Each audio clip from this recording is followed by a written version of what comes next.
Dua mantan presiden di Republik ini merasa terganggu sekaligus tidak terima karena namanya diseret dalam polemik dan kisruh tuduhan pihak Roy Suryo CS terhadap ijazah Presiden ke-7 Republik Indonesia Bapak Insinyur Haji Joko Widodo.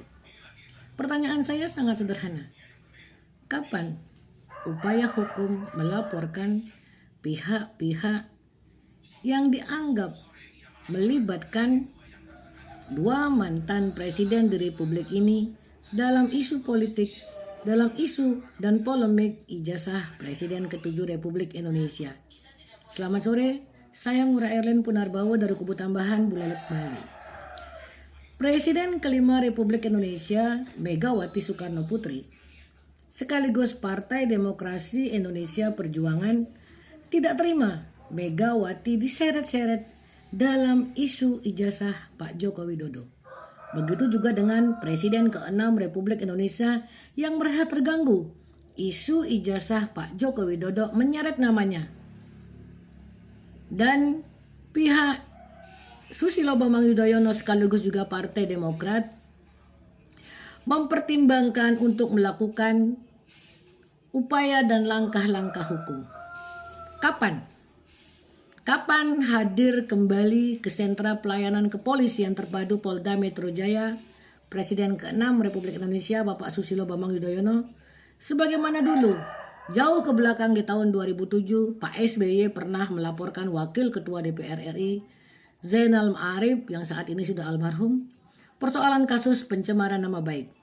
Begitu juga pasca paripurna sebagai Presiden ke-6 Republik Indonesia, Bapak Susilo Bambang Yudhoyono pernah melaporkan dua orang. Yang pertama, seorang pengacara Firman Wijaya yang menuduh SBY mengintervensi kasus mega korupsi EKTP dan juga melaporkan mantan Ketua KPK Antasari Azhar. Jadi melaporkan seseorang buat Pak Susilo Bambang Yudhoyono bukan persoalan yang baru. Berbeda dengan Presiden kelima Republik Indonesia Megawati Soekarno Putri yang dalam catatan saya tidak pernah melaporkan pihak lain. Akan tetapi justru Megawati Soekarno Putri sering menjadi terlapor kasus penodaan sekaligus penistaan agama. Jika merasa risih dan terganggu, namanya diseret atau dikaitkan dalam kisruh tuduhan pihak Roy Suryo, Rismon Sianipar, dan Dr. Tifausia, persoalan ijazah Presiden ke-7 Republik Indonesia Bapak Insinyur Haji Joko Widodo. Tunjukkan keberanian dan sikap negarawan melaporkan dengan pasal-pasal pencemaran nama baik dalam Kitab Undang-Undang Hukum Pidana pasal 310 dan pasal 311 dan juga pasal-pasal dalam Undang-Undang Informasi dan Transaksi Elektronik sebagaimana yang pernah Pak SBY lakukan di tahun 2007 lalu yang akhirnya memvonis bersalah Pak Zainal Ma'arif, dan juga Pak Zainal Ma'arif diberhentikan dengan tidak hormat atau mengundurkan diri sebagai Wakil Ketua DPR RI yang mewakili fraksi Partai Bintang Reformasi. Laporkan. Dan disinilah keberanian, sikap kesatria, kenegarawanan dua mantan presiden di Republik Indonesia dipertaruhkan. Keberanian melaporkan satu sosok yang dengan terang benderang melemparkan sebuah statement sekaligus narasi yang menyatakan bahwa Megawati dan SBY adalah otak sekaligus dalang dan juga penyandang dana bagi pihak Roy Suryo dalam melakukan tuduhan-tuduhan dengan berbagai narasi menyangkut ijazah Presiden ke-7 Republik Indonesia Bapak Insinyur Haji Joko Widodo. Pak Faisal Assegaf dalam sebuah podcast dan juga talkshow di televisi nasional dengan terang-terangan menyatakan ada keterlibatan Megawati Soekarno Putri dan juga Susilo Bambang Yudhoyono. Jejak digital ada, rekam jejak ada, bukti digital ada.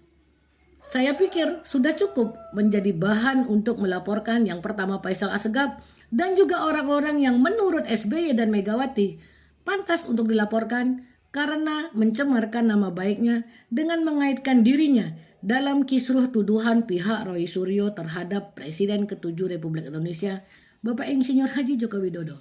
Talk less, do more. Kurangi bernarasi, kurangi berwacana, lakukan sebagaimana dulu Pak SBY melakukannya pada tahun 2007. Yang akan menjadi peristiwa menarik adalah Jika Pak SBY dan Megawati berani melaporkan Faisal Assegaf, sudah siapkah pihak SBY dan Megawati akan melawan bukti-bukti yang mungkin dimiliki oleh Faisal Assegaf sehingga Faisal Assegaf berani mengatakan secara terbuka ada keterlibatan SBY dan Megawati Soekarno Putri dalam polemik dan kisruh tuduhan pihak Roy Suryo CS terhadap ijazah Presiden ke-7 Republik Indonesia Bapak Insinyur Haji Joko Widodo. Dan saya pikir Faisal Assegaf sudah mempertimbangkan dengan matang ketika dirinya mengeluarkan statement yang disampaikan secara terbuka dalam podcast dan di sebuah acara talkshow di media televisi nasional. Dan saya sangat berkeyakinan Faisal Assegaf sadar yang dilakukannya ada konsekuensi hukum. Dan ketika saya membaca beberapa harian nasional, media nasional, seperti pernyataan dari petinggi Partai Demokrat yang mengatakan bahwa pihak Pak SBY merasa terganggu dalam hal isu ijazah Pak Joko Widodo, lalu mempertimbangkan untuk melakukan upaya hukum. Dan juga dari petinggi-petinggi Partai Demokrasi Indonesia Perjuangan yang tidak terima Megawati diseret dalam isu ijazah Pak Joko Widodo. Jika merasa terganggu dan tidak terima namanya diseret-seret dalam kisruh tuduhan Roy Suryo CS terhadap Pak Joko Widodo, buktikan dengan cara apa? Laporkan pihak-pihak yang dalam pandangan Pak SBY dan Bu Megawati Soekarno Putri ada indikasi mencemarkan nama baiknya. Ada banyak perangkat hukum yang bisa dipakai.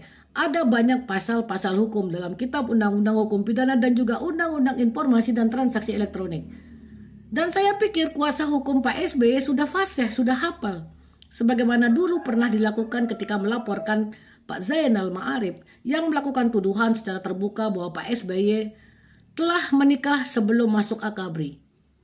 Meskipun kemudian apa yang disampaikan oleh Pak Zainal Ma'arif tidak terbukti, ya, dan Pak Zainal Ma'arif divonis bersalah, itu bisa menjadi bahan bakar untuk Pak SBY melakukan upaya serupa, melaporkan pihak-pihak yang mungkin secara terbuka melakukan tuduhan mengaitkan keterlibatan Pak SBY dalam hal polemik ijazah Pak Joko Widodo. Sekali lagi, talk less, do more. Sedikit bicara, sedikit bernarasi, sedikit berwacana, lakukan dan kerjakan, segera laporkan. Biar masyarakat semakin tahu siapa otak di balik tuduhan ijazah terhadap Presiden ke-7 Republik Indonesia. Dari gelagat-gelagat yang saya lihat, pihak Roy Suryo, Rismon Sianipar, Dr. Tifa dan lain-lain begitu bebas berbicara, begitu leluasa memberikan narasi-narasi dan melakukan tuduhan-tuduhan bertubi-tubi berkali-kali terhadap Presiden ke-7 Republik Indonesia, seolah-olah dirinya kebal hukum, seolah-olah dirinya tidak akan dihukum. Lalu kemudian banyak berkembang dalam kabinet Pak Prabowo Subianto, ada dua kubu. Ada yang ada di pihak Cikeas dan juga ada yang berada di pihak Solo. Antara satu orang menteri dan seseorang yang duduk di legislatif. Masyarakat menunggu, benar-benar menunggu, termasuk saya menunggu apa yang akan dilakukan oleh Pak SBY dan Ibu Megawati Soekarno Putri. Jangan hanya pandai berwacana, jangan hanya koar-koar ingin melakukan upaya hukum, tapi tidak ada langkah-langkah yang nyata. Jika bersih, mengapa risih? Jika memang bersih, segera laporkan pihak-pihak yang mengaitkan adanya keterlibatan Ibu Megawati Soekarno Putri dan Pak Susilo Bambang Yudhoyono dalam polemik ijazah Pak Joko Widodo. Selamat sore, saya Ngurah Erlin Punarbawa dari Kubu Tambahan Buleleng Bali. Selamat tahun baru 2026, selamat ganti kalender baru, spirit baru.